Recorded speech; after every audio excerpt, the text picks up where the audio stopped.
Le replay, ça s'est passé sur Witches Radio. Witches Radio. Witches Radio, la radio initiatique des sorcières. Witches Radio. Alors, donc, tu nous as préparé une jolie chronique. Alors, j'espère que ça va plaire puis que ça va aider. Ouais, j'ai pensé ce matin à vous parler du nom de sorcière, du nom magique. Alors, attention, poussière d'étoiles. Ça mérite des poussières d'étoiles. Je me demandais de quoi tu parlais. J'en lance aussi de mon côté. Allez, hop, lançons des poussières d'étoiles. Ouais, voilà, j'ai choisi de parler de ce sujet parce qu'en fait, c'est quelque chose qu'on me demande assez fréquemment, puis qui fait partie d'une de mes initiations, notamment celle de la voix de la déesse. Et donc, c'est quelque chose qui est tout naturel, en fait, hein, quand on commence à avancer. Donc, on choisit de devenir sorcier, sorcière, magicien, magicienne. Je vais un spectre plus large, hein, parce que ça ne touche pas que les sorciers, ça touche tout le monde de l'ésotérisme, hein, l'alchimie, tout ça. On sent qu'on doit pas changer d'identité, mais se trouver un nouveau nom, une nouvelle. Alors, j'aime pas dire identité parce que votre identité, on va le voir après, ça reste la même, hein, toujours. Mais je veux dire, on va de l'avant, on abandonne qui on était quelque part, nos vieilles façons de penser, nos vieux schémas de pensée, parce qu'on entre dans la magie. Donc là, tout devient possible. On n'a plus le droit d'être étriqué, de penser petit. On commence à penser très grand pour créer tout ce qu'on a envie de créer en tant que sorcier pour nous, mais avant tout pour tout le monde, quoi, puisque c'est notre but, hein, c'est d'améliorer à travers ce qu'on fait le monde en général, d'apporter du bonheur, d'apporter de la joie, de la lumière, puis plein de belles choses autour de nous. Donc, on va de l'avant et puis on veut découvrir, on veut trouver notre divinité intérieure pour co-créer avec elle. C'est ça le rôle du sorcier. On a envie de vraiment vivre ce chemin. Et ça nous donne envie de revendiquer notre pouvoir personnel pour pouvoir créer ces belles choses. Tout ça, c'est tout à fait normal. Donc, qu'est-ce qui se passe à ce moment-là? Au bout d'un certain temps, je dis pas forcément tout au début, mais au bout d'un certain temps de cheminement, eh bien, on se sent poussé, on se sent appelé à se trouver un nom magique. Je sais pas si tu as vécu ça, Lina, si tu as... Alors, moi, j'ai trouvé le nom avant de commencer, au tout début de mon cheminement, parce que j'avais déjà un pseudo que j'utilisais dans un forum RPG, justement Harry Potter, voilà. Et j'ai gardé, en fait, ce pseudo quand je suis arrivée dans la communauté.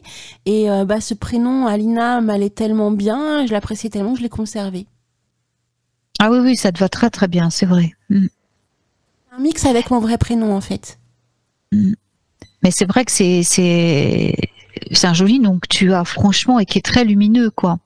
Et c'est marrant, oui, moi aussi je vais en parler plus tard de mon nom, mais on me l'a donné, mais avant aussi que je commence, avant 2007, avant que je commence à publier tout ce que je publiais au niveau de la magie sur Internet, quoi, tu vois. Donc pourquoi on se sent poussé à changer de nom? Ça vient de nous, puis ça vient pas de nous, en effet. Ça vient de notre déesse intérieure, de notre divinité intérieure. J'emploie des mots. Je vais essayer d'employer des mots que les witches emploient en général, pour qu'ils comprennent bien le processus. Voilà. Et notre déesse intérieure, notre dieu intérieur, le masculin sacré, féminin sacré, qui co-crée avec nous en tant que sorcier, nous pousse à exprimer notre identité pour exprimer notre pouvoir. On a besoin de ce pouvoir pour créer. Et les mots ont du pouvoir. Donc c'est tout à fait logique. Mais il y a une autre raison qui est derrière tout ça aussi, c'est de préserver notre véritable identité avant de nous laisser dans l'aventure. Pourquoi? Notre véritable identité, c'est-à-dire celle de notre naissance. On l'a choisie.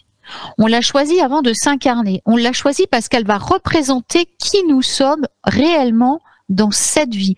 Elle a un grand pouvoir.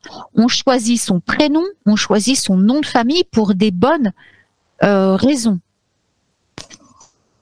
c'est pas pour rien. Chaque mot a du pouvoir. Donc, notre prénom, notre nom vont représenter qui nous sommes et vont nous amener à être qui nous sommes dans cette vie, à manifester qui on est vraiment. Mais on le choisit avec notre guide, avec notre présence divine, avec notre guide qui reste toujours avec nous. Hein. Et ça va rester dans notre plan de vie. C'est ce nom qui manifeste notre plan de vie. Donc, il ne faut jamais le considérer comme moindre. Cessez de lui donner de la valeur parce que c'est toujours lui qui aura le dessus. Seulement, comme les noms ont du pouvoir, quand on commence à rentrer dans notre cheminement de sorcier, qu'on commence à aller sur des forums, qu'on commence à... Vous voyez ce que je veux dire? On doit protéger notre vrai nom, justement pour que les gens n'aient pas de pouvoir sur nous. Est-ce que c'est clair ce que je dis, Alina? Ah bah totalement. Hein. Ouais, voilà. Parce que dès l'instant où quelqu'un prononce votre nom, il déclenche votre vrai pouvoir, le pouvoir de votre présence divine. Donc, comme dans le chemin magique, on va rencontrer des belles choses, mais on va rencontrer aussi des choses pas très très très belles par moment, parce qu'il faut passer par tous les stades. Il vaut mieux que votre vrai nom, celui qui déclenche votre pouvoir, soit inconnu quelque part, ne soit pas connu, ne soit pas mis en avant. Qu'il soit connu, c'est pas grave, mais que les gens ne l'utilisent pas. Vous voyez ce que je veux dire? Et c'est pourquoi votre nom de sorcière, la façon dont vous allez le choisir est très très important, parce que chaque fois que les gens vont le prononcer, il déclenche le pouvoir de ces mots.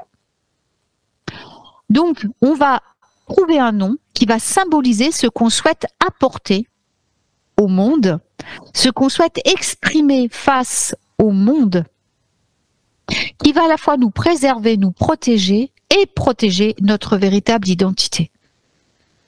C'est clair jusque-là? Oui. Il y a des questions ou pas? Tu me dis s'il y a des... Parce qu'une fois que je suis partie, moi. Écoute, ils sont toutes fouillés, très chers witches. Ah d'accord. Bon, alors, donc il faut toujours vous rappeler, mes petits witches, que votre vrai nom, ou que vous vous perdiez dans la magie, hein, s'il arrive, ça arrive, hein, que certains se perdent, soient happés par des choses qui ne sont pas très chouettes. Ça arrive, hein, c'est le chemin magique. Hein, comme je le disais, des fois on ouvre des portes, puis paf, on tombe pas sur les bons. Voilà. Donc, on peut par moments se trouver happé. Rappelez-vous toujours que votre véritable nom, celui de votre naissance, vous ramènera toujours sur le bon chemin. Il faudra vous en servir pour revenir sur votre chemin, pour invoquer qui vous êtes vraiment. Et là, ça vous sortira des mauvais pas, les 3/4 du temps. Alors là, tu m'apprends quelque chose, hein, je ne savais pas ça. Si, parce qu'on choisit notre nom, c'est notre identité. Notre identité, elle est associée à la divinité qui est en nous. Tu vois ce que je veux dire? Puisqu'on choisit notre nom, on le choisit avec notre divinité, notre part de divinité qui est en nous. Je parle pas de l'âme. L'âme, c'est le truc qu'on doit épurer. Hein. C'est pas propre, c'est dégueu. Donc ça, on parle pas d'âme. On parle du vrai, de la vraie divinité qui est en nous, sans laquelle on peut pas exister. On peut pas respirer. Les élémentaux travaillent avec notre identité dans notre corps pour qu'on puisse vivre, respirer. Enfin bon, ça c'est très très long à expliquer. Ça, c'est pas le thème de l'émission proprement dit, mais il faut savoir que votre nom, vous le choisissez toujours parce que dès l'instant où vous allez le prononcer, vous allez revenir tout à fait en alignement avec votre présence divine et le divin qui est en vous, qui pulse en vous. Ça veut dire que rien d'autre n'existe que le divin en réalité. Tout le reste qui est mauvais a été créé par l'humain. Donc dès l'instant où vous reconnectez votre divinité avec votre vrai nom, que vous vous retrouvez vous-même, tout ce qui est autour de vous, il suffit de comprendre que ça n'existe pas pour que ça disparaisse. Et que vous retrouviez que la lumière. Parce que en dehors de tout ça, le mal n'existe pas en réalité. Il existe parce qu'il a été créé par l'humain. Mais il y a toujours moyen de dire, parce qu'en fait, il n'a pas de consistance, il n'est pas réel. C'est une illusion. Donc, elle n'a pas de consistance. C'est un peu compliqué à expliquer comme ça, mais ce qu'il faut se rappeler, c'est toujours votre vrai nom vous ramènera toujours sur le bon chemin. C'est pour ça qu'il ne faut pas le négliger, il ne faut pas en avoir honte. Il y a des gens qui changent de nom parce qu'ils ont honte de leur nom. Il ne faut pas. Vous l'avez choisi parce qu'il y a une bonne raison et il est très puissant. C'est pour ça, et le nom est très puissant. C'est le pouvoir des mots. C'est pour ça que quand on est initié, j'en parlais de ça, bon, on vous donne un nom de pouvoir, quoi. Mais ce nom, en général, il y a que le maître et vous qui avez le droit d'utiliser, parce qu'il détient toute votre puissance. J'ai découvert effectivement en faisant des recherches sur l'origine des prénoms, il y a tout un symbolisme autour, il y a aussi la numérologie qui joue un énorme rôle. Ah bah oui. Suivant le nombre de lettres que tu as dans ton prénom, dans ton nom. Ah bah oui. C'est tout un truc énorme autour de... Le hasard n'existe pas. Tout ce que tu vis, tout ce que tu es, tu le choisis. Moi, mon vrai prénom, c'est Laurence. C'est un prénom de chance incroyable, quoi. Laurence, c'est un prénom extrêmement chanceux. Parce qu'il signifie, mais aussi comme tu dis, par la numérologie, puis tout ça, quoi. C'est la gloire, c'est le succès, c'est la réussite, c'est la chance dans tout. Je l'ai pas choisi pour rien avant de m'incarner, quoi. Oui, parce que c'est vrai qu'on a tendance à penser que ce sont les parents qui nous donnent le prénom, mais enfin. Non, c'est nous qui choisissons. On se dirige vers. On choisit tout avant de s'incarner. Ouais. Voilà, c'est ça. Tout est hyper important pour nous. On choisit même nos noms magiques, qu'on aura. En fait, on s'en rappelle quand on le choisit. Ah oui. Voilà. Donc, il faut toujours garder là l'esprit, que vous prenez un nom magique, mais vous n'abandonnez pas votre véritable moi, ce que vous êtes vraiment. Ça va simplement signifier, votre nom magique signifie que vous êtes prêt à emprunter votre nouveau chemin, avec votre nouvelle vision de la vie, avec ce que vous voulez créer dans votre vie. Voyez ? Alors, c'est très important le nom magique et puis sa signification, mais aussi son appartenance est super important. Alors, comment on va trouver maintenant notre nom magique? Parce que je suppose que là, j'ai été dans la théorie, dans la métaphysique, tout ça, mais je pense que nos petites witches et witches, ils veulent savoir comment on peut trouver notre nom magique, justement. On a hâte, on attend. Alors, tout d'abord, on va juste un petit aparté. Qu'est-ce que ça signifie revendiquer un nom de sorcière? C'est vrai que ça semble parfois pour certains un peu étrange de revendiquer un nouveau nom en venant à la pratique. Il y a d'ailleurs certains qui ne changent pas de nom, qui gardent leur nom parce que ils ont choisi que ça resterait leur nom pour même dans leur chemin spirituel. Alors, déjà, faut pas s'inquiéter. C'est pas, il y a des gens qui viennent de l'extérieur, qui arrivent et disent, ah ouais, mais alors moi j'ai une petite jeune femme qui est absolument adorable, qui suit ma touche de magie, et qui me disait au début, ah mon nom, je sais pas, est-ce que c'est quelque chose de secret, qu'est-ce que ça va impliquer, là. Enfin bon, donc il faut pas croire que c'est pas une secte, ça va pas. Je veux dire, on cherche pas à effacer la véritable identité ou à changer quoi que ce soit. Vous voyez, on revendique pour donner une identité spirituelle. On revendique un nouveau nom. Ça va être votre identité spirituelle. Et ça donne un nom également à revendiquer, je dirais, quand on voyage surtout vers les autres royaumes. Quand vous changez par exemple, moi, dans la magie du Nord, je vais dans les 9 mondes. Bon, c'est vrai que c'est une longue initiation, mais quand je me rends dans les 9 mondes, j'utilise le nom que m'a donné mon maître initiatique runique. Parce que là-bas, c'est sous ce nom-là qu'ils me connaissent. Si je leur donne mon véritable nom, ils vont avoir tout pouvoir sur moi. Si je rencontre des êtres dangereux. Tant qu'ils ont que mon nom initiatique, ils n'ont pas de pouvoir sur moi. Vous voyez ce que je veux dire? Vous comprenez? Oui, totalement. Voilà, ça vous protège. Votre véritable identité vous protège. C'est le nom que vous avez choisi avec votre essence divine. Alors, donc, il faut savoir qu'autrefois, c'était un moyen très efficace de cacher la véritable identité aussi d'une sorcière ou d'un sorcier à l'époque de l'Inquisition. Ce qui est logique. En fait, voilà. C'était issu de ça, en fin de compte. Pour se cacher Oh non, c'est bien plus ancien. Ah oui? Oh oui, c'est ça, oui, bien sûr. Les noms, c'est bien plus ancien que l'Inquisition. Est-ce qu'il y a un rapport avec cette fameuse histoire du nom de sorcière que l'on doit inscrire dans un livre pour le grand Dieu parce qu'il y a tout un truc autour de ça. Ouais, oui, mais c'est folklorique, ça. Enfin, je sais pas, c'est pas la réalité. Oui. Ça, c'est des trucs que les humains ont créés dans leur rituel sorcier, mais c'est pas la réalité. D'accord. Donc, Après, c'est quelque chose que des gens peuvent faire ou pas. Mais sachez que si vous faites ça, c'est très dangereux parce que là, vous impliquez dans quelque chose. Faut en sortir après. Oui, parce qu'à partir du moment où tu le graves quelque part, comme tu Ah dis, ouais, il y a t'es lié, t'es lié. Alors donc, il faut que toi, si tu veux t'en sortir, faut que de l'autre côté, il soit d'accord. C'est comme quand tu présentes tes vœux avec un maître initiatique, tu lui donnes voilà. Il y a un engagement. Faut que les deux parties rompent les vœux. Si un des deux n'est pas d'accord, tu ne peux pas rompre les vœux. Tu restes prisonnier de ce truc-là.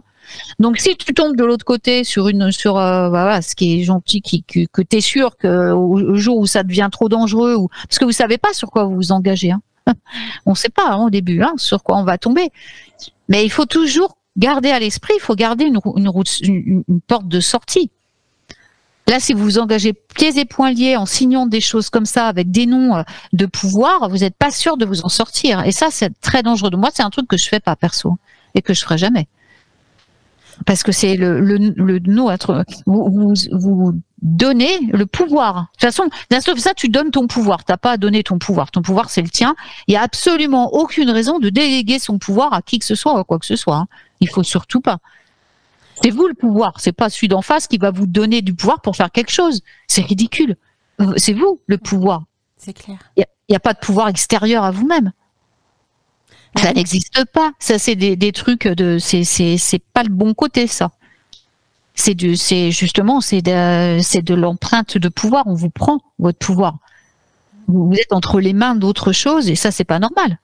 C'est absolument impossible de travailler comme ça, même dans la vie, même. Je veux dire, voilà, c'est toujours un engagement. Moi, j'aime pas. Je pourrais pas. Non. Il y a que pour les grandes initiations que là, on n'a pas le choix. Mais après, c'est des vrais maîtres qui sont là. C'est pas des mecs qui vont vous faire du mal, quoi, ou des femmes qui vont vous faire du mal. Ils sont là pour vous initier. Alors, pendant que tu es en train de parler, Maître Cheriaby, autour de tout ce beau sujet, on a les witches sur le chat qui partagent leur expérience sur comment ils ont trouvé leur nom. Et c'est magnifique. Hein. Tu verras, il y a de très jolis retours. Mais j'espère. Ouais. On va te laisser continuer parce que voilà, la question c'est comment trouver son nom de sorcière. Ouais, il y a plusieurs. Alors, Jacques, qu'est-ce que le nom? Qu'est-ce qu'il y a dans un nom? Ça, c'est déjà le départ. Hein. Pourquoi les humains prennent un nom? Alors, non seulement, évidemment, c'est un moyen de se différencier, je veux dire, les uns des autres, on est d'accord, ils donnent une identité, mais c'est surtout, comme je le disais, que on va introduire notre pouvoir dans ce nom. Alors, le nom de famille n'a été introduit, le nom de famille, pas le prénom, a été introduit qu'à l'époque médiévale. Pour que le gouvernement, c'est-à-dire qui était l'Église à l'époque, rende compte des impôts, voyez, pour qu'ils retrouvent tous les gens. Donc, au fur et à mesure que la société a progressé, qu'on quittait les situations tribales de clans de l'époque pour s'installer dans des villages, des villes, des cités, eh bien, les gouvernements ont cherché à nous suivre. Donc, avant qu'on ait des noms, comme on les connaît à présent, c'est-à-dire prénom, nom de famille, il n'y avait qu'un seul nom, le prénom, qu'on appelle maintenant le prénom, et qui était complété par le nom du clan, de la tribu ou de l'endroit où nous vivions. Je dis ça, c'est important parce que notre nom de sorcière peut être composé de cette manière. Vous voyez ce que je veux dire? Les noms sont sacrés et puissants. Faut vous en rappeler. Vous connaissez tous, je vais vous parler d'un petit conte. Je l'ai noté dans le plan d'ailleurs, hein, Alina, si tu l'as lu, de Rumpelstiltskin. Rumpelstiltskin, était un petit lutin espiègle qui a fait chanter une jeune femme pour lui prendre son enfant. Mais pour se libérer de lui, elle devait trouver son nom. Je pense que vous connaissez tous. Et ce conte, il est là pour nous faire comprendre que le nom a du pouvoir. Parce que dès l'instant où la jeune femme a trouvé le nom de ce lutin, il est tombé complètement sous son pouvoir.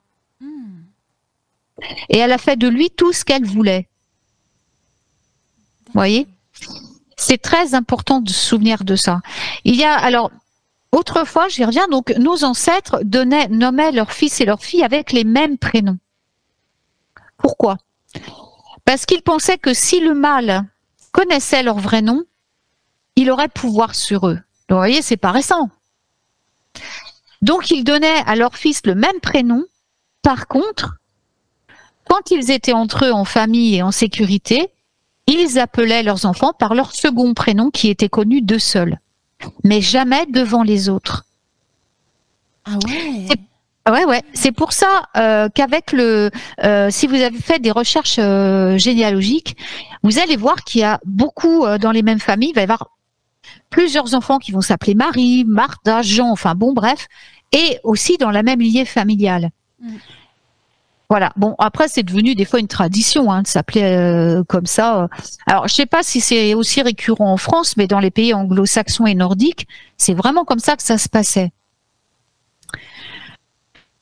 Donc, on donnait souvent le nom de l'enfant, fils de machin, du temps. C'est-à-dire que, par exemple, si on prend un exemple, je vais vous donner, voilà, Jacques, fils de Pierre, du pays de Bray. C'est comme ça que se faisaient les noms autrefois. Donc voilà. Alors, vous pouvez reprendre ce type de choses pour votre nom de sorcière. Alors, comment va être choisi et composé le nom de sorcière? Alors, c'est là que ça devient intéressant. Parce qu'il ne faut pas faire n'importe quoi. Pourquoi? Parce que ça peut être très dangereux. Alors, la longueur. Alors déjà, la longueur du nom. Alors, vous pouvez choisir vous-même votre nom ou parfois les guides vous donnent le nom. C'est passé pour moi.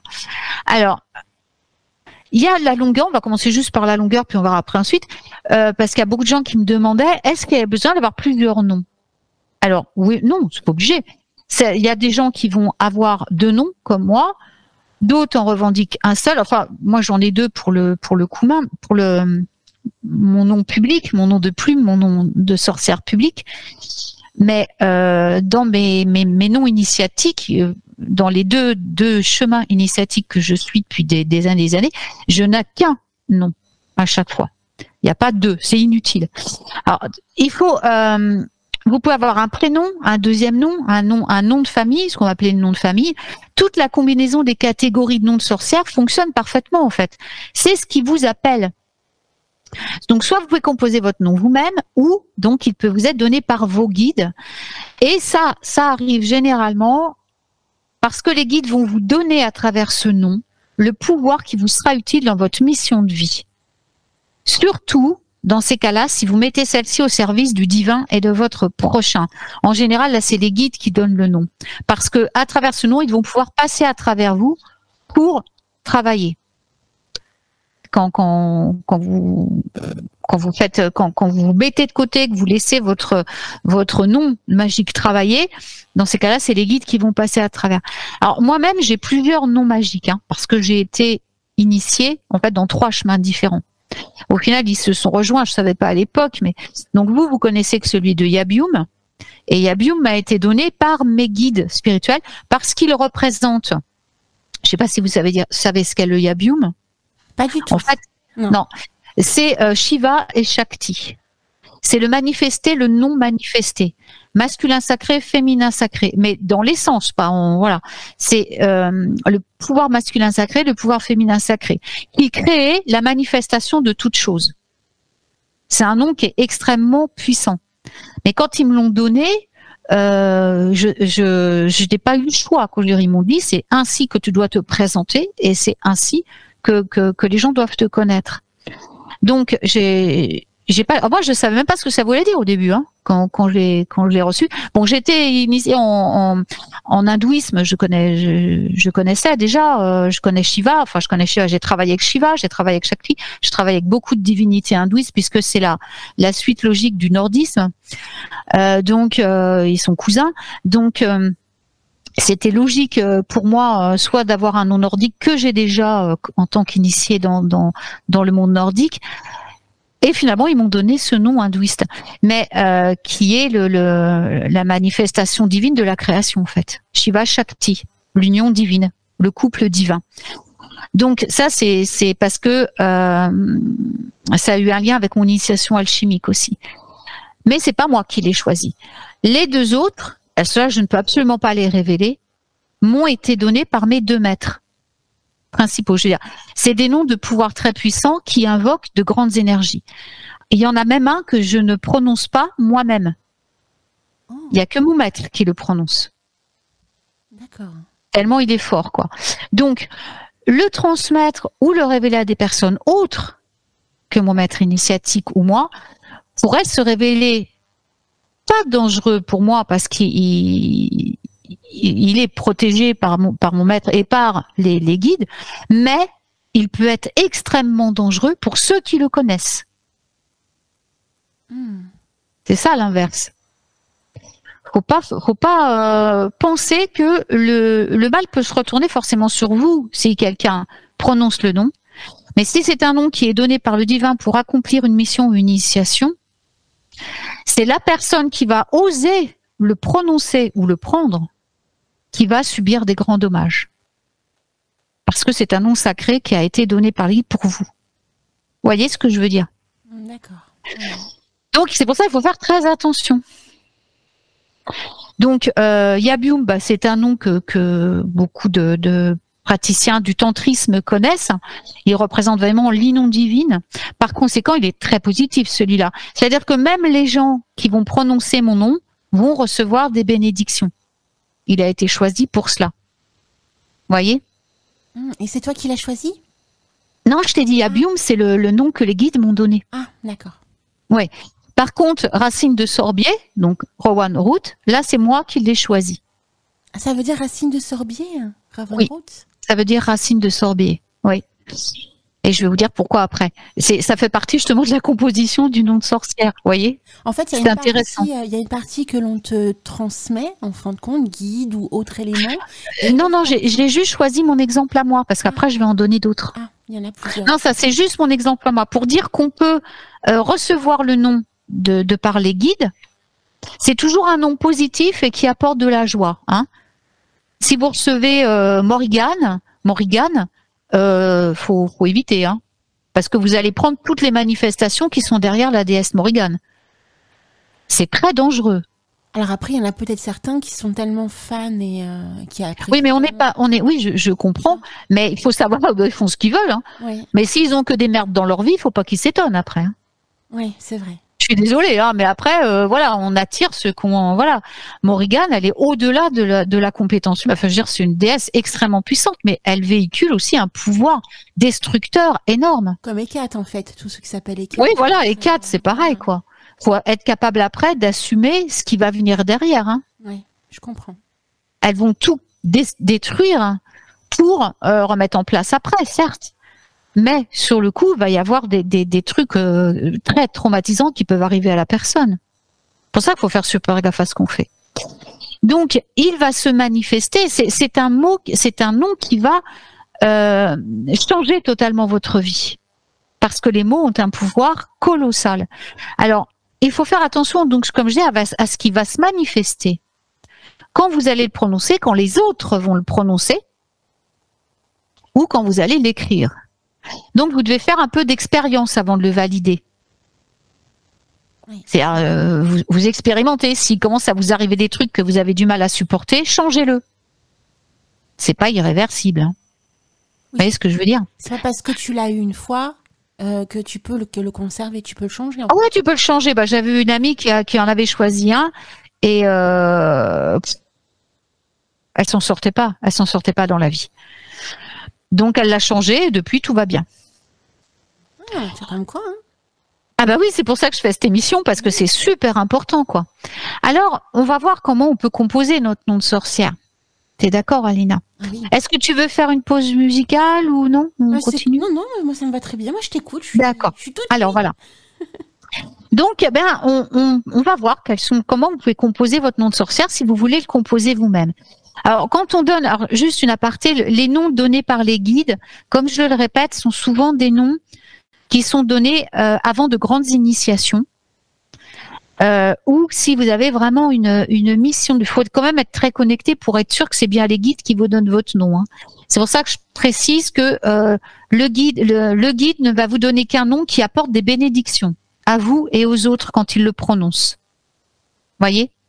Moi, mon vrai prénom, quand les gens m'appellent comme ça leur porte chance. Parce que c'est un prénom extrêmement chanceux. C'est pour ça que je l'ai choisi. Mais le yabium, les guides me l'ont donné pour la même raison. Parce que tous les gens qui vont prononcer mon nom vont être bénis de ce nom. Parce que c'est une bénédiction en lui-même. Vous comprenez? Oui. Faut penser à vous, mais pas qu'à vous. Alors, les noms de sorcières peuvent être inspirés par la nature, par exemple. Alors, parce que nous, on est tous amoureux de la nature en tant que witchy. Vous êtes d'accord? Ah bah oui, totalement. Donc voilà, il faut dire que notre croyance, notre pratique, notre mode de vie va surtout être centré sur Terre-Mère, puisqu'on vient pour aider nos prochains, pour aider Terre-Mère, la nature, voilà. On co-crée avec nos élémentaux qui sont dans nos 4 corps. Donc, on peut très facilement choisir des noms d'arbres, de fleurs, d'herbes, de racines, de rivières, de jardins, de déserts, tout ça, des ruisseaux, des animaux, des insectes. Alors, ça, ce sont des noms extrêmement positifs parce qu'ils véhiculent le pouvoir de la terre, le pouvoir de la nature. Donc, ça reste toujours des noms qui vont vous apporter de grandes bénédictions dans votre chemin de sorcière, vous voyez? Bon, sauf si vous choisissez des plantes, particulières, comme la mandragore, qui est pas très une plante mandragore à porter. Faut avoir envie déjà. Hein. Bon, moi je le ferais pas, perso. Je sais des conséquences. Mais il y a Jusquiam, par exemple, c'est pareil, c'est une très belle plante, mais c'est vénéneux. Vous voyez, oui. Tous ceux qui vont prononcer Jusquiam ils invoquent le pouvoir de la plante aussi. Faut faire attention à tout, en fait.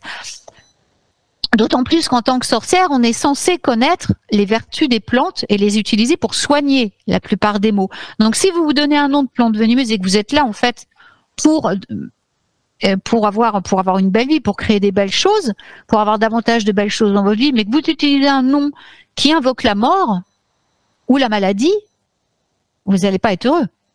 Je remarque quand même que souvent, on se donne des noms comme ça au début de notre cheminement et qu'on n'a pas ce recul. Oui, mais c'est un peu normal. C'est normal parce qu'en fait, quand on débute dans un chemin spirituel, il faut nettoyer ce qui ne va pas en nous. Mais ça, on le fait inconsciemment. On s'en rend même pas compte. D'accord. On le fait inconsciemment. Quand on n'a pas suffisamment épuré nos zones d'ombre, on va directement, et ça, toutes mes petites sorcières qui ont débuté avec moi, elles ont tout de suite choisi Hécate. Ah oui. Ou Morrigan. Voilà. Mais c'est normal. Je les laisse faire parce que moi je suis derrière. Hein. Quand je vois que ça va pas, je leur dis maintenant on arrête quoi. Je les surveille.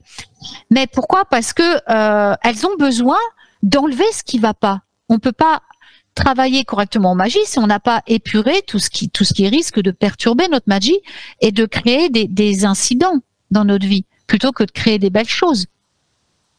Mais ça, c'est l'inconscient, on le sait, c'est notre divin en nous qui sait ça, qui va nous guider. D'abord, on nettoie ce qui va pas. Quand vous faites le ménage chez vous pour que qu'il y ait une belle harmonie, vous commencez par faire le ménage.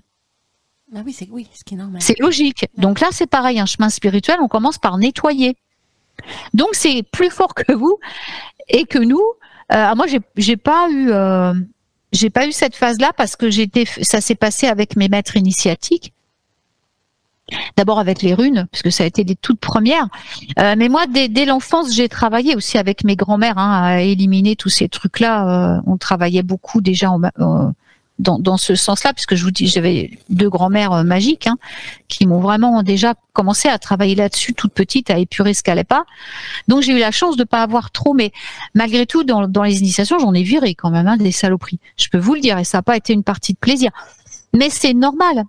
Parce qu'on ne peut pas atteindre la lumière, et c'est le but de tout le monde qui vient s'incarner. On vient tous pour ascensionner. Donc, on doit enlever ce qui est pas bon pour que la lumière puisse venir. Donc, c'est normal qu'au départ, et je précise bien au départ, vous ayez envie d'avoir des noms un peu Kali. Enfin, Kali, moi, je l'aime bien parce qu'en fait, c'est la grand-mère quand même. C'est celle qui... Mais elle y va pas de main morte. Elle va vous remettre direct sur le droit chemin, mais elle va virer tout ce qui va pas. Donc, c'est assez violent. Alors, la Morrigan, c'est pareil. C'est un avatar de la déesse Brigitte, mais il faut savoir une chose, c'est que la version Morrigan, elle va pas y aller par 4 chemins. C'est-à-dire, vous allez essayer d'en baver. Pourquoi? Parce qu'elle va aller détruire ce qui va pas. Seulement, on est habitué à ce qui va pas en nous. On y est habitué. Donc quand ça s'en va, c'est violent parce qu'on sort de notre petite zone de confort entre guillemets. Parce qu'aller vers la lumière, c'est pas si simple que ça. Donc voilà, faut faire attention à tout ça. Si ça vous attire vraiment irrésistiblement de vous appeler Jusquiam, Mandragore, des choses comme ça, ou Aconite, ou voilà, ou Sigu, hein, c'est votre droit. Mais sachez qu'au bout d'un moment, il est bon de le changer. Au bout d'un moment, vous allez voir que les choses vont être discordantes dans votre vie, que plus rien ne va aller. Donc là, il faut changer votre nom. Donc, il y a plein de plantes. Hein. Il y a des plantes magnifiques. Hein. Après, vous voyez, c'est des plantes. Par exemple, verveine. Verveine, ça peut être votre deuxième nom ou le nom intermédiaire, qui est le nom de la déesse, qui apporte le bonheur de la déesse. La verveine, elle représente tout ce qu'il y a de puissant dans la grande mère. C'est le bonheur, c'est la joie. Vous pouvez l'inclure. Il faut faire des recherches, vous voyez. Vous connaissez les qualités de tout ce que vous nommez, voyez. Je vois écrit Fleur de Lune, hein, et ça me fait penser à un pseudo d'une witchy, justement, Fleur de Lune, c'est très joli.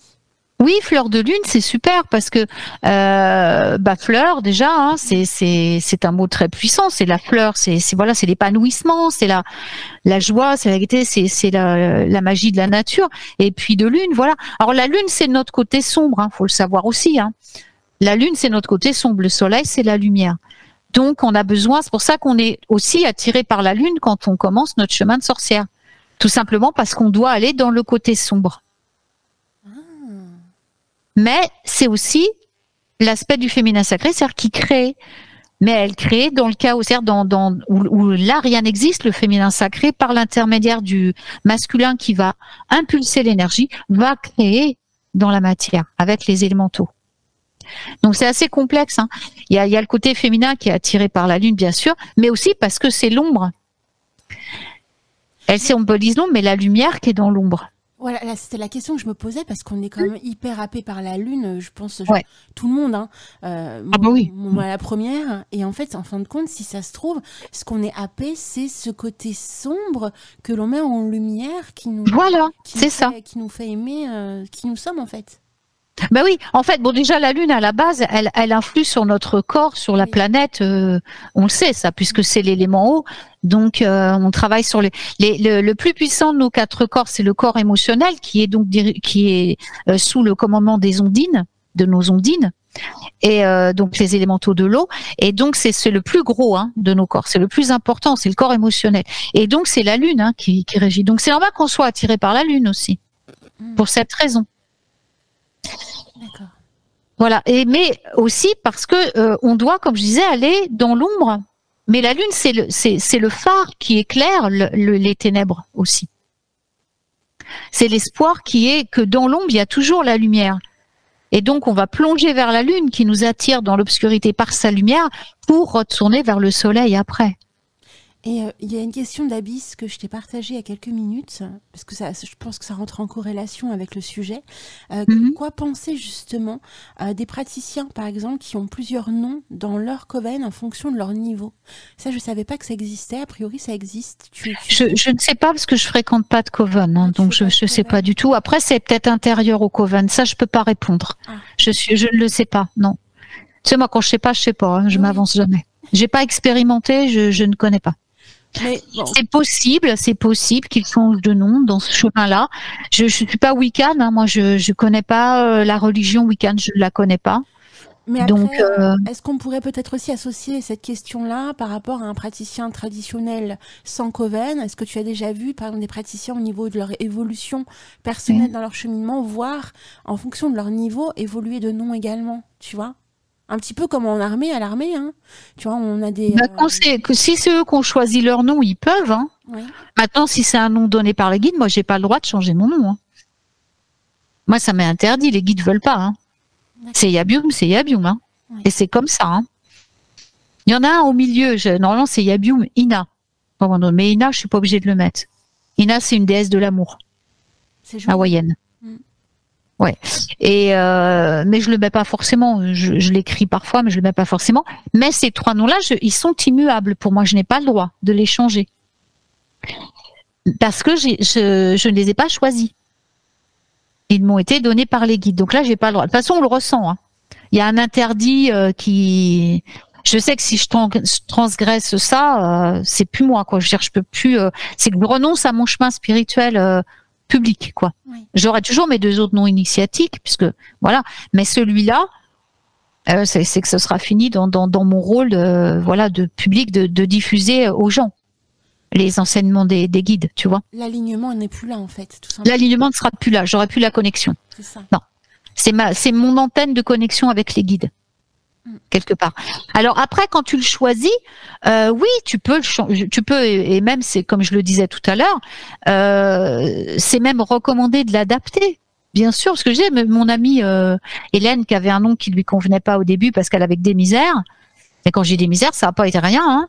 Elle l'a changé après. Et dès l'instant qu'elle l'a changé, elle a compris, elle a pris conscience du pouvoir de son nom, de ce que, mais bon, elle avait expérimenté ce qu'elle devait expérimenter, c'était bon. Elle va pas passer son temps à expérimenter des trucs quand on est un peu intelligent, justement, on évolue, quoi. On se dit là, c'est bon, j'ai expérimenté tout ça, je vais changer. Alors, qu'est-ce qui va pas? Bah, elle, c'était son nom. Donc, elle l'a changé. Après, toutes les choses se sont alignées. Oui, parce qu'il faut quand même avoir une certaine conscience de ça, en fait. Ah bah si t'es sorcier, c'est pour acquérir un niveau de conscience supérieur normalement. Hein. C'est pas pour jeter des sorts et des rituels bêtement, quoi. C'est pas dans des livres hein, que t'apprends la magie, c'est en la pratiquant. Donc au fur et à mesure que tu pratiques, tu vois bien qu'il y a des trucs qui peuvent être soit bénéfiques, soit discordants. Donc c'est pour changer de conscience. Tu épures ce qui va pas, puis une fois que t'as épuré, tu montes en état de conscience. Donc tu grandis, tu passes à des choses où tu manifestes des choses beaucoup plus positives dans ta vie et puis où les choses deviennent. En fait, tu ressens que plus ça va, moins tu as besoin de tes accessoires, moins tu as besoin t'as juste qu'à penser, puis les choses elles arrivent, quoi. Oui, tu es pur au maximum, quoi. Ouais, t'es pur, ouais, c'est pour ça. Il y a plein de gens qui suivent le chemin de la sorcière, c'est un chemin spirituel comme un autre. C'est pas une religion, mais c'est un chemin spirituel. Tu vois, t'as le chemin de la sorcière, donc comme les 3/4 des Twitch le sont, c'est-à-dire pas forcément wiccan, mais tu vois, on débute avec des sortilèges, avec des rituels, des choses comme ça. On apprend, c'est des prières, hein. Le sortilège, Jordan, c'est une prière en fait. C'est une prière en action, c'est-à-dire qu'on y ajoute l'acte. Normalement, on est obligé d'agir à côté. Donc, mais c'est une prière en action. On fait la même chose que les gens qui prient, sauf que quand on arrive à prier, normalement, quand on arrive à un niveau plus haut, vous aurez juste qu'à prier, c'est-à-dire formuler votre demande et les choses arriveront toutes seules. Il n'y aura plus besoin de bougies, de machin, de trucs qui servent à rien en fait. C'est juste pour se rassurer, d'avoir un contact avec. C'est pour rester ancré, pour que justement vous partiez pas dans tous les plans à faire n'importe quoi. C'est une espèce de protection en fait. C'est une mise en condition pour devenir la personne. Ouais, mais pas que mise en condition. C'est une protection. Ça vous ancre dans la matière. C'est-à-dire, ça vous permet de revenir toujours. C'est pour ça que c'est important au départ d'utiliser des accessoires. Vous êtes ancré comme ça. Vous utilisez des accessoires en matière. Donc, vous restez les pieds sur terre, voyez ? Ça vous évite de partir à volo dans tous les sens. Oui. C'est un ancrage et une protection, encore plus qu'autre chose. C'est surtout ça qui est derrière. C'est pour ça qu'on fait utiliser au départ des accessoires aux jeunes sorciers. Pour qu'ils restent ancrés, en sécurité, en fait. Et j'imagine, parce que je vois ton plan, hein, je l'ai regardé l'autre jour quand tu me l'as passé. Il y a aussi, j'imagine que quand tu choisis des noms d'animaux, par exemple, parce que je vois qu'il y a des noms d'animaux. J'y suis là, justement. Oh, non, j'allais l'aborder, les noms d'animaux. Bah, justement, il y a certains animaux, effectivement, qui peuvent avoir aussi un côté néfaste. Si tu le choisis inconsciemment, tu peux aussi vivre, tout comme le prénom associé à la déesse ou au dieu. Alors ça, oui, ça, faut éviter hein, les noms de dieu, de déesse. Faut pas. Ça vous appartient pas. C'est des noms qui sont des noms de pouvoir qui véhiculent vous allez avoir des expériences il y en a beaucoup, pourries, quoi. Il y en a beaucoup. Ah ouais, ils font ce qu'ils veulent, hein. On n'arrête pas de le dire, il faut pas, mais bon, ils font, c'est leur problème, hein. Après, chacun a son libre arbitre, ils font leur expérience, hein. Alors, au lieu de leur donner du pouvoir, ça leur en ôte. Donc c'est stupide, parce que les dieux et les déesses, ils donnent rien gratuitement, ils prennent en retour. Donc en fait, il se trouve qu'avec des vies, j'avais une copine qui avait pris Artémis, qui est pourtant une déesse très positive, hein, au premier abord.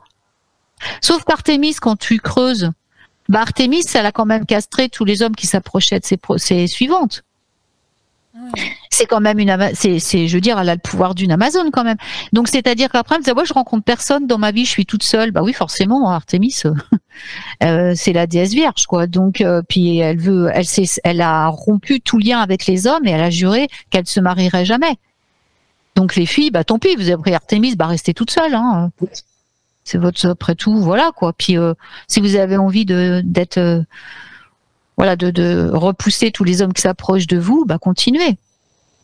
Mais il faut voir ce qui est derrière. Hein. Les déesses, elles ont toutes des bons côtés puis des mauvais. Hein. Donc vous prenez les attributs les déesses, c'est tout. Mais encore une fois, tu vois, je pense aussi qu'on associe ces noms de dieux et déesses parce qu'on a un côté, voilà, pas les idolâtres, mais on oui, c'est très bien. Oui, je comprends. Oui, je sais que c'est pour ça. C'est pour ça que je le dis, c'est pour ça que j'en parle aussi aujourd'hui. C'était dans une des dernières parties, mais on peut en parler tout de suite. C'est vrai que c'est très important parce que vous prenez également sur vous tout ce que la déesse vous. C'est-à-dire que là, vous lui déléguez votre pouvoir, encore une fois. C'est ce que j'expliquais tout à l'heure. Vous lui déléguez le pouvoir au dieu et à la déesse. Donc c'est bien, mais vous vous mettez à son service. C'est-à-dire que vous acceptez tout ce qu'il va vous faire inconsciemment. Mais en fonction de ce qu'il fait lui. C'est ça que je veux dire. Et tout le symbolisme que représente ce nom, en fait. Mais voilà. Alors, comme il y a toujours, dans tout le monde, même nous, on a tous un côté blanc, un côté noir, ce qui est normal. Sinon, on serait pas incarné, on viendra pas. Sinon, on n'a plus de côté noir à enlever, on s'incarne plus. Mais les dieux et les déesses, ce sont des sous-personnalités. C'est pas, c'est des êtres de lumière, si on veut. Ils ont été créés par des égrégores humaines parce qu'ils représentent nos sous-personnalités. Donc, si vous prenez direct une déesse ou un dieu, je veux dire, il faut être conscient. Hein, il y a des dieux. Le gars qui va s'appeler Erne, par exemple, il prend toutes les qualités de Erne le chasseur, mais aussi tout ce qui est derrière, quoi, avec la chasse sauvage. Avec ça, c'est terrible, quoi. Vous vous rendez compte ? C'est horrible à porter ce nom-là. Il faut le vivre, quoi. C'est la descente dans les plans inférieurs pour aller chercher les âmes qui traînent. C'est des trucs de fou, quoi. Comme quoi, tu vois, c'est fou parce qu'on est quand même happé par la sombrerie. Hein. C'est fou. Ouais. Mais après, vous pouvez faire l'expérience. Puis si vous voyez que ça va pas, vous changez. Oui. Vous changez, puis c'est tout, quoi. Faut vraiment bien se caler sur. C'est pour ça que moi, par exemple, mon deuxième nom, Ina. Bon, Ina, elle est très pure. Hein. Elle a pas de choses qui vont être corrosives par rapport aux autres. Pour ça aussi qu'on m'a donné Ina. Mais malgré tout, c'est une déesse avec une attraction amoureuse, sexuelle et tout, qui est très puissante. Donc moi, j'ai pas envie d'avoir des mecs de partout qui viennent me harceler sur Internet ou machin. Déjà, le Yabium, c'est suffisant, je peux vous le dire. J'ai eu des trucs. Mais Ina, mais bon, j'étais capable de le dépasser, ça. Mais les deux associés, c'est trop. Oui. Mais je les ai pas choisis. Mais j'ai la liberté soit de les mettre, soit de pas les mettre. Et c'est pour ça que j'ai rétabli l'équilibre avec Rowan Root, quand j'ai demandé un nom plus ancré, parce que ça manque davantage dans la matière avec les racines, hein, puisque moi je suis un signe de terre. C'est lié aussi à mon histoire à moi. Moi je suis un signe de terre. Je suis taureau, ascendant taureau, né un vendredi. C'est-à-dire j'ai 3 fois Vénus, déjà, à la base. D'accord. Et en plus, je suis née donc sous le règne des chérubins, sous celui de l'Oviar, qui est un ange extrêmement puissant.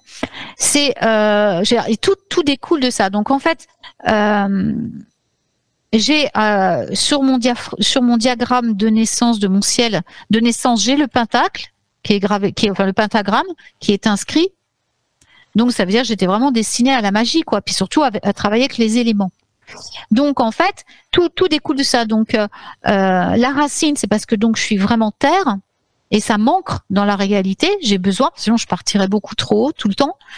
Et le sorbier, parce que le sorbier, c'est un arbre qui est très lié, qui est vraiment très lié à la magie. C'est un des 9 arbres sacrés, du monde celte, puisque moi j'ai quand même des origines celtiques par mes 2 parents, puisque ma maman, elle est d'origine, du côté de ma maman, c'est les Celtes, je vais y arriver, d'Irlande, excusez-moi. Ils sont venus d'Irlande, en passant par l'Angleterre, le Norfolk, et ensuite qui sont descendus. Et donc, il y a eu la grande famine et tout. Hein. Et donc, de l'autre côté, mon papa, c'est les Celtes, mais plus de l'Est, quoi. Vraiment, les Celtes plus nord-est. C'était un vrai blond aux yeux verts, enfin le bon celte, mon père. Hein. Donc j'ai les deux, vraiment. Donc je voulais un nom aussi qui représente quelque chose dans mon héritage celtique. On sent quand même, il y a la fibre, tu vois, nordique qui coule dans tes veines. Depuis le départ, je l'ai senti. Ouais, ça on peut pas renier qui on est. Hein. On peut pas renier qui on est. Mais je ne peux pas utiliser mon nom nordique parce que j'ai un nom secret nordique, un nom de pouvoir nordique. Celui-là, par contre, je ne peux pas l'utiliser en public. Parce que tous ceux qui le prononcent auront des gros problèmes. Sinon, tu vois, s'ils le prononcent comme ça va leur causer des problèmes. C'est pour ça qu'il faut faire attention aussi au nom qu'on n'a pas. Quelqu'un qui va prononcer mon nom ne risque rien. Quelqu'un qui prononce un nom, voilà. Hein, donc, par exemple, j'en parle après. Vous pouvez combiner les noms. Par exemple, j'avais donné plusieurs louves. Par exemple, une louve, c'est beau, une louve. Hein, ça protège ses petits, ça, voilà, tout ça. Donc, louve améthyste. Vous voyez, on peut prendre des noms de. J'accélère un peu parce qu'il est déjà moins 10 ma puce et je pense que tu veux pas terminer l'émission trop tard. Donc, on peut prendre des noms de cristaux aussi. Rose rubis, jusquiame faucon de lune. Vous voyez, vous contrebalancez un peu la jusquiame, qui est voilà avec un animal, voilà, majestueux comme le faucon qui vous donne une vue puissante sur ce qui se passe.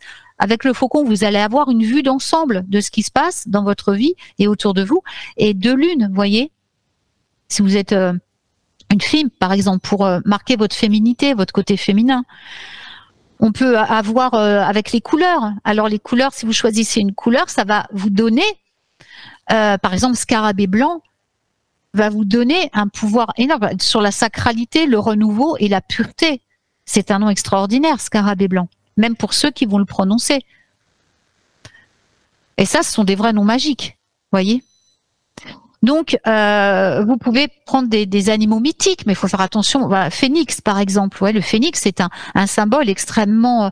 Mais bon, il faut savoir que le phénix, c'est pareil, il va pas hésiter à se consumer pour renaître de ses cendres. Ça veut dire que vous risquez de vivre plusieurs petites morts initiatiques dans votre vie, mais vous renaîtrez toujours parce que c'est le phénix, vous voyez. Les ondines, il faut faire attention parce que c'est l'émotion, hein, donc vous risquez peut-être débordé par l'élément eau. Les dragons, c'est sexuel puisque c'est l'énergie sexuelle brute, hein, donc faut quand même faire attention aussi. Mais il y a des noms comme ça, faut faire gaffe. Voilà, des noms de sirènes, des noms, je sais pas. Des kelpies, des choses comme ça, des noms de lutins. Il faut faire attention et tout ça parce que c'est quand même les forces de la nature, donc ça risque d'échapper un petit peu au contrôle, vous voyez. Oui. On en voit très peu d'ailleurs, parce que je pense qu'inconsciemment, la déesse en nous, elle repousse ce genre de choses. Elle sait quand même notre pouvoir divin, il sait que c'est pas très bon. Il y a quand même l'intuition qui joue, hein, qui dit non, ça tu le prends pas, quoi. Donc il y a les arbres aussi, l'aubépine, le hêtre, le camphrier, le chêne, le cèdre, le pin, le bouleau. Il y a des jolis noms dans la nature que vous voyez. J'ai combiné certains noms pour moi. Par exemple, il y a aussi les noms d'endroits, de lieux. Je voulais vous citer des noms comme Opale des brumes, par exemple. L'opale est une pierre extraordinaire. Les brumes, alors la brume n'a pas que des défauts, c'est un lieu mystérieux, vous voyez, qui cache beaucoup de choses. Si vous voulez que les gens ne plongent pas trop dans votre intimité, vous pouvez prendre un nom comme ça, avec brume derrière. Après, il peut y avoir un nom comme lys des forêts, chêne rouge de tempête. Là, on a chêne rouge, tempête. La puissance des éléments, le rouge qui est la création, quoi, qui est vraiment et protecteur aussi, et la terre, et le chêne qui est l'abondance, qui est la force, qui est ça pour un homme, c'est très puissant. Bon, faut l'assumer, mais c'est un nom qui est positif quand même quelque part, voyez. Donc peut y avoir donc des noms avec des mots comme vent, brise, brume, feu, tempête. Après bon, vous adaptez puis ça vous pouvez le changer après, voyez. Alors il y a aussi des gens qui prennent des noms de sorcières historiques, de sorciers qui ont accès. Par exemple Cléopâtre, qui était une grande sorcière. Il y a des gens qui prennent des noms comme ça, comme Cléopâtre, Cléopatra, comme Boudica, comme Hildegarde de Bingen. Alors Hildegarde, c'est c'est beaucoup plus positif. Mais faut savoir que c'est pareil, vous portez leur histoire avec vous. Hein.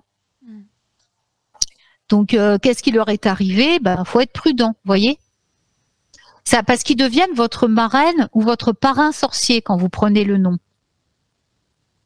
Et donc, on est aspiré par leur histoire. Ah voilà, vous leur confiez votre pouvoir. Oui, c'est ça. Vous leur donnez votre pouvoir. Donc là, ils font ce qu'ils veulent de vous. Donc c'est un peu plus complexe. Il y a des noms cosmiques aussi qu'on peut prendre. Andromède, ange, soleil, lune, comète, lyre, étoile, Véga, Vénus. Enfin, je sais pas, il y a plein de noms comme ça aussi qu'on peut associer, vous voyez. Voilà, parce qu'après, au niveau des divinités, c'est vrai que c'est pareil, ça reste assez, comme on disait tout à l'heure, assez complexe, quoi. En tout cas, c'est très inspirant. Je peux te dire que là, ta chronique, elle nous ouvre les yeux aussi sur plein de choses. Ouais, il faut être conscient que c'est vraiment très, très. Alors pareil avec il y a des gens qui veulent des noms d'anges. Alors attention, parce que vous savez que dans les anges, les anges c'est des planètes déjà, donc c'est super puissant. Un nom d'ange, ce sont des planètes, les anges, c'est des forces planétaires. Donc ils sont d'une colossale puissance. C'est comme si moi je prenais le nom de Loviar, qui est mon ange. Alors Loviar, elle est extrêmement positive parce qu'elle apporte, ils apportent des Gilles parce que c'est le masculin féminin. Donc même dans les anges, c'est la loi de la polarité. Donc ils ont les deux, mais la loi du genre, pardon, c'est n'importe quoi. La loi du genre, ils ont les deux. Donc partout, tout découle de la loi du genre. Mais du coup, il y a aussi les distorsions qui viennent nous faire enlever de nous.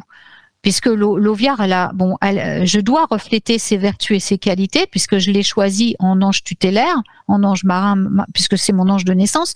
Mais à côté de ça, elle véhicule de grandes distorsions que je dois dépasser dans cette vie.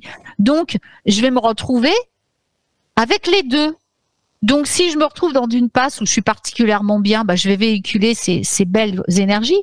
Mais si je me retrouve engluée dans un truc où je suis pas bien, je vais véhiculer toute cette distorsion. Donc, c'est pas bon non plus. Faut faire très attention. Puis, c'est des puissances hors du commun aussi. Donc, vaut mieux, sauf quand on a des missions divines, comme par exemple cet écrivain extraordinaire, Raziel, qui était venu transmettre les messages des anges de la Kabbale. Lui, il l'a fait consciemment. Ça a été investi pour lui. Il devait s'appeler comme ça. C'est le nom de son ange de naissance. Et l'ange lui a donné cette mission. Il est venu pour ça. Ce sont des grands enseignants, ces gens-là. Donc voilà, eux, ils peuvent supporter ça parce que c'est leur mission. Mais un petit sorcière qui va prendre un nom comme ça au début, ça va vous brasser. Vous allez vous retrouver dans un flot chaotique de choses pour pouvoir maîtriser tout ça. Donc commencez, vous pouvez choisir votre nom. Donc je dis en composant des choses de la nature. Je sais pas.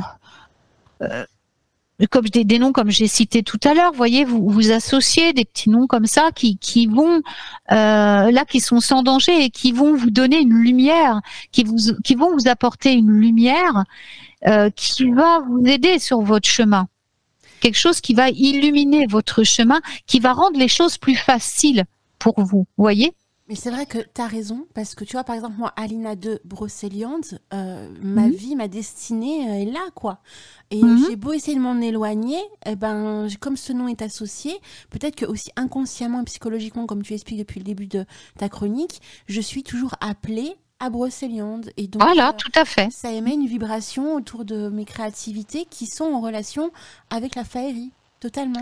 Et qui est très noble. C'est un nom extrêmement noble et très positif et qui nous connecte, nous, quand on le prononce. Moi, quand je prononce ton nom en entier, je le fais des fois consciemment, parce que comme ça, je te donne, en le prononçant, toute sa force, mais en plus, moi-même, ça me reconnecte à Brocéliande, mais bien sûr, le nom, il est là pour ça. Donc toi, tu l'as particulièrement bien choisi.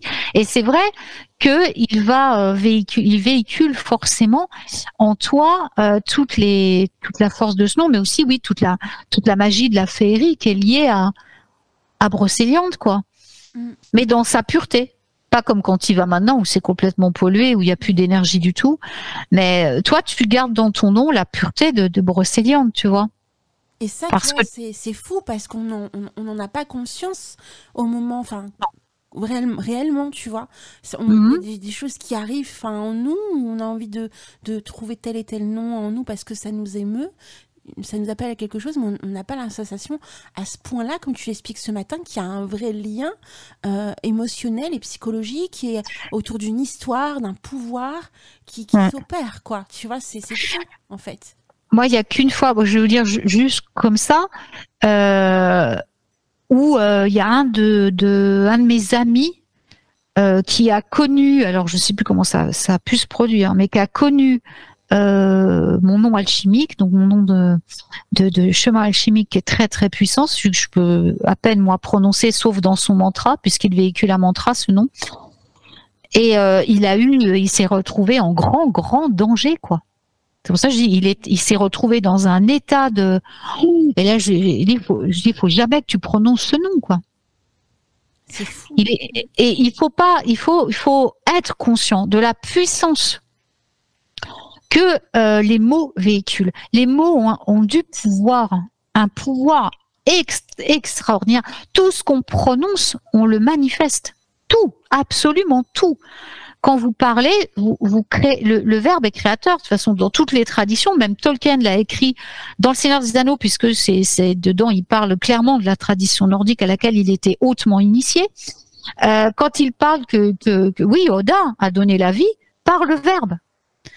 Et quand on parle, quand tu regardes tous les grands courants, je parle pas vraiment de la religion, mais les grands courants spirituels, tout est né à partir du verbe.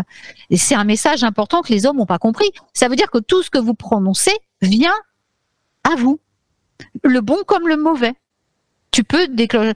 Les gens qui disent tout le temps ça me fait mal au cœur, bah, au bout d'un moment ils vont avoir des problèmes cardiaques, ils sauront pas pourquoi. Bah si, bah voilà, faut pas dire des choses comme ça. Il y a plein d'expressions qu'on dit et qui nous amènent à des choses horribles. Parce que tout ce qu'on dit, on le manifeste, qu'on le veuille ou non. Là-haut, ils font pas de différence, hein.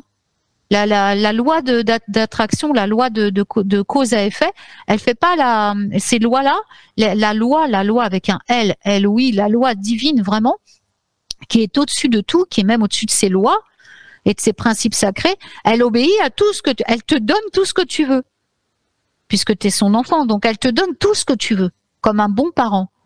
Donc quand tu dis les choses, pour lui c'est un ordre, donc il te le donne. Et il fait pas la différence. Pour lui, il y a que sa puissance qui existe et elle est colossale. Donc tout ce qu'on dit, et dans nos noms, c'est pareil.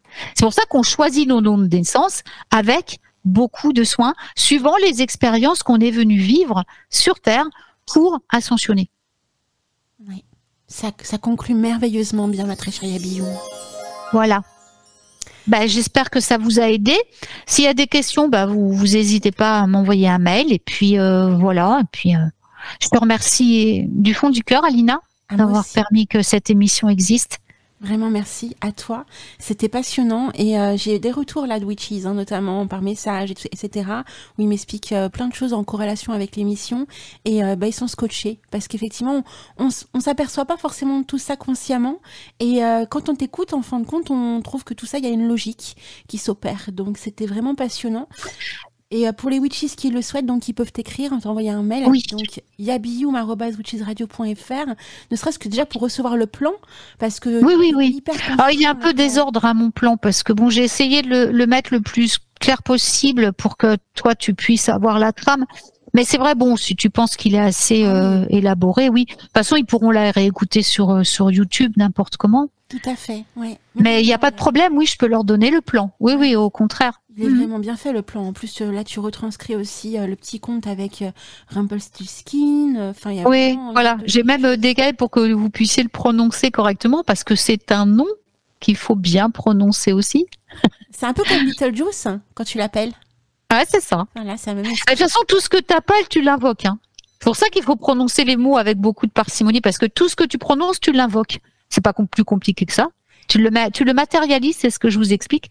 Et vous avez le pouvoir tous de matérialiser tout ce que vous dites et ce que vous pensez. Donc forcément, faut faire attention à ce qu'on dit, quoi. Et en plus, je conclurai en te disant aussi que grâce à ton émission, on comprend un peu mieux pourquoi J.K. Rowling a mis comme personnage la personne dont on ne doit pas prononcer le mot. Voilà. J.K. a été complètement guidée quand elle a écrit son livre. Oui. Elle l'a reçu vraiment parce qu'il y a des tas de clés initiatiques dans son bouquin. C'est pas étonnant c'est pour ça qu'il a autant de succès, parce que ça devait être diffusé largement, parce que dedans elle véhicule des grands secrets de magie dont elle a peut-être pas eu conscience sur le moment, mais Harry Potter est loin d'être un roman, c'est un roman initiatique au même titre que Le Seigneur des Anneaux et les autres, le Silmarillion, tout ça, donc les grands romans de Tolkien. C'est un roman initiatique, bien entendu, à un large spectre en plus, parce qu'elle aborde plein de choses, et bien sûr elle nous livre le secret, celui dont on ne doit pas prononcer le nom. Donc il fait bien sûr allusion à ce qu'il y a de plus mauvais créé par l'humain, puisque c'est une entité créée également. On voit bien qu'il revient à la vie parce que les gens l'autorisent, parce qu'ils lui donnent leur pouvoir. Ouais. Et c'est la trame exacte de ce qui se passe dans le monde des humains. Les humains donnent le pouvoir au mal pour qu'il se matérialise.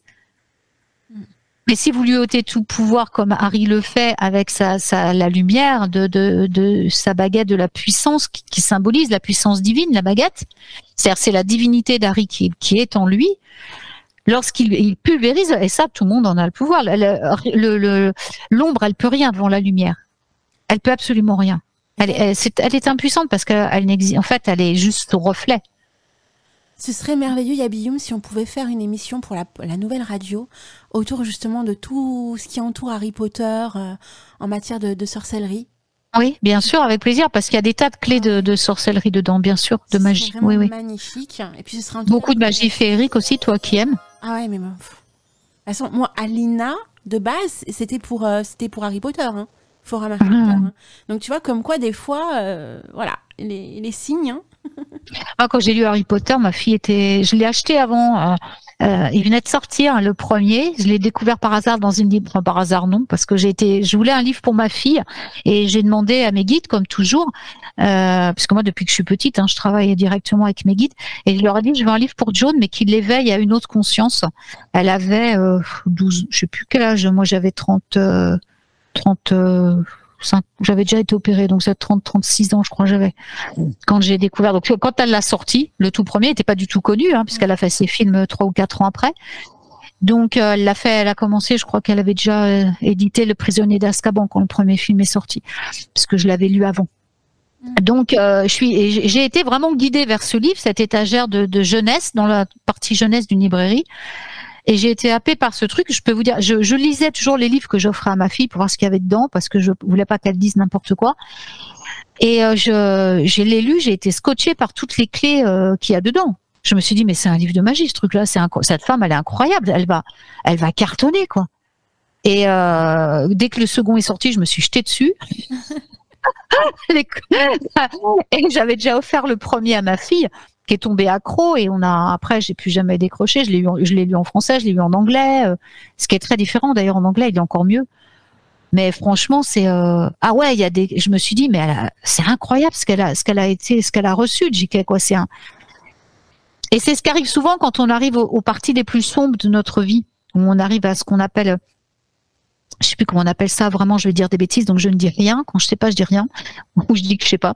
Mais il y a un mot que le divin utilise pour. On arrive parfois à nos vies à des passages comme J.K. est arrivé, comme d'autres personnes sont arrivées, comme Eckhart Tolle par exemple a vécu lui aussi. C'est-à-dire que là, tu arrives à un point où rien ne va plus, où tu te dis ça y est, c'est fini, je vais mourir, il reste que ça à faire, plus rien ne va dans ma vie, j'ai tout perdu, j'ai plus rien. Ma vie, c'est une catastrophe, patati patata. Et puis là, d'un seul coup, c'est là que se produit la bascule. Oui. Elle n'a pas renoncé. Elle a employé, surtout en disant, l'échec, elle a prononcé une phrase qui est très vraie, l'échec est est un enseignement, je sais plus exactement les termes, parce que je le connais en anglais, mais c'est-à-dire qu'elle aime les leçons, je vais résumer, parce qu'elle aime la leçon que donne l'échec. Parce que l'échec, en fait, il va faire ressortir tout ce qui est en fait ce qui n'est plus utile pour nous, tout ce qui devient inutile. Et donc, à partir de là, on peut se concentrer sur ce qu'on veut vraiment. C'est-à-dire, en gros, on n'a plus rien à perdre. En fait, c'est un moteur. Quand tu as tout perdu, c'est un moteur. Voilà, t'as plus rien à perdre. Donc là, tu te concentres uniquement sur ce que tu as envie et tu fais confiance au divin. Et c'est ce qu'elle a fait. Elle a laissé sa présence divine agir à travers elle parce qu'elle avait plus d'espoir au-delà de ça. Il n'y avait plus d'espoir pour elle. Et donc c'est là que quand on laisse agir le divin, que les miracles se produisent. C'est-à-dire on cesse tout contrôle. Et c'est ce qu'elle est venue apprendre dans ce livre aussi. Parce qu'on le voit à travers le dévouement des enfants de Poudlard quand ils ont tout perdu. Mais on pourra faire une émission avec plaisir. Ça pourrait être très intéressant. Non mais franchement j'ai hâte. Ouais, parce qu'il y a 7 livres, hein, donc il y a quand même de quoi. Ça promet parce que dans chaque livre, il y a des grandes leçons, quoi. Ouais, c'est clair. Je te fais plein de gros bisous, ma très chère Yabi. Je vous embrasse tous très fort. Je t'embrasse fort, Alina. Merci encore de m'avoir permis d'exprimer les messages de là-haut.